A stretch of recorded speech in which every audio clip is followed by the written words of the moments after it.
السلام علیکم ورحمۃ اللہ وبرکاتہ۔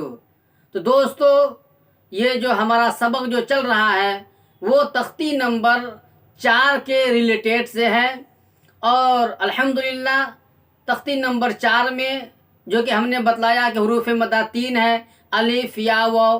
الف مدہ کو بھی تھوڑا کھینچ کے پڑھیں گے اور یا مدہ کو بھی تھوڑا کھینچ کے پڑھیں گے۔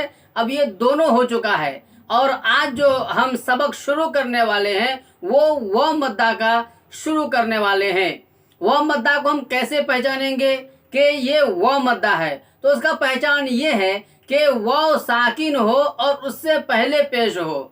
واو ساکن ہو اور اس سے پہلے پیش ہو تو اس واو کو واو مدہ کہیں گے، اور جب واو مدہ کہیں گے تو اس واو کو تھوڑا کھینچ کر کے پڑھیں گے، جیسے حمزہ واو پیش او۔ تو دوستو، واو مدہ کو بھی تھوڑا کھینچ کر کے پڑھیں گے، اور معروف پڑھیں گے، مجہول آواز سے بچیں گے۔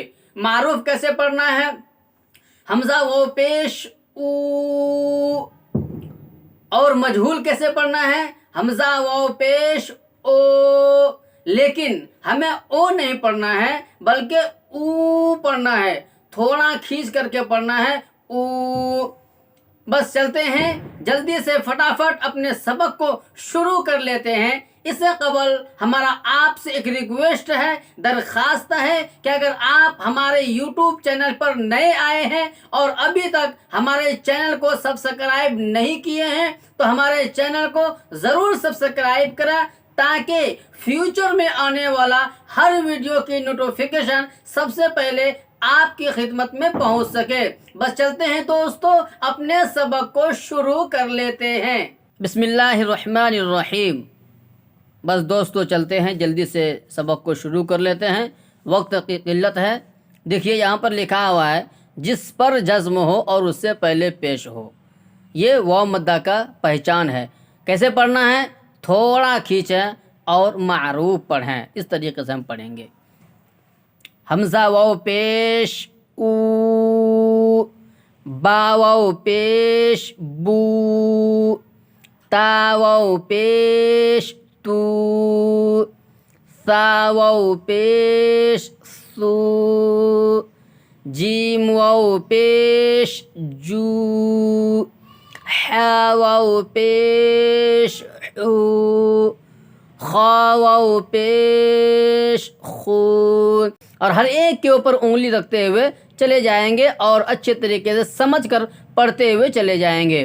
دال واو پیش دو، ذال واو پیش ذو، را واو پیش رو، زا واو پیش زو، سین واو پیش سو، شین واو پیش شو، صاد واو پیش صو، ضاد واو پیش ضو، طا واو پیش طو، ظا واو پیش ظو، عین واو پیش عو، غین واو پیش غو، فا واو پیش فو،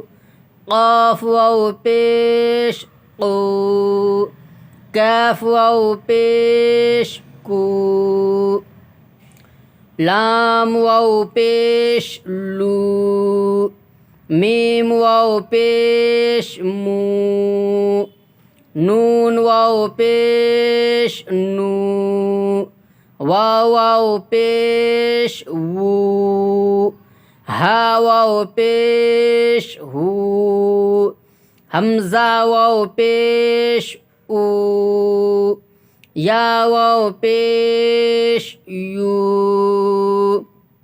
بس دوستو، آج کا سبق بھائی یہیں تک رہا جہاں تک میں نے نشان دیا ہے۔ اب ملیں گے انشاءاللہ اگلے ویڈیو میں اور اگلے سبق میں۔ تو حضرات ناظرین کرام، ابھی میں نے جو آپ کے سامنے پڑھا اور آپ بھی ہمارے ساتھ لگے رہے، مجھے امید ہے کہ آپ کو اچھے طریقے سے سمجھ میں آ گیا ہوگا اور اچھے طریقے سے پڑھ لیے ہوں گے۔ قرآن کو سمجھنے کے لیے اور قرآن کو پڑھنے کے لیے یہ نورانی قاعدہ کو اچھے طریقے سے پڑھنا نہایت ہی ضروری ہے۔ بس آپ ہمارے لیے اور پوری امت مسلمہ کے لیے خیر کی دعا فرماتے رہیں۔ السلام علیکم ورحمۃ اللہ وبرکاتہ۔